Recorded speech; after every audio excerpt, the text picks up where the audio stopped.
খাঁচার ভেতর সারি সারি কবুতর। এই কবুতর দিয়েই শুরু হয়েছিল আবুল কাশেমের পথ চলা।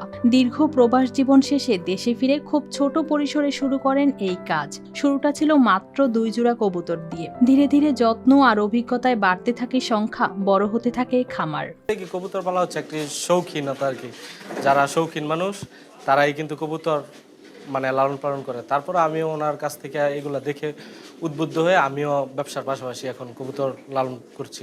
এখন নরসিংদী শিবপুর উপজেলার ধানুয়া গ্রামে তার বাড়িতেই গড়ে উঠেছে বড় একটি কবুতরের খামার। দেশি বিদেশি মিলিয়ে প্রায় 25 ধরনের কবুতর রয়েছে এখানে, সংখ্যায় প্রায় 300 জোড়া। প্রতিদিন নিয়ম করে খাবার দেওয়া, পরিষ্কার রাখা আর দেখাশোনায় ব্যস্ত সময় কাটে তার। আমি একটা ব্যবসা করি, রাত্রে আসি, অনেক সময় সকালে আসি কবুতরের ঘরে।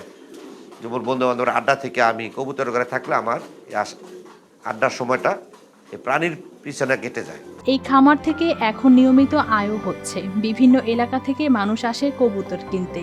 বাইরে কবুতর দেখে আমি শখ করে নিছি কইতর ফালার জন্য, বুঝছেন?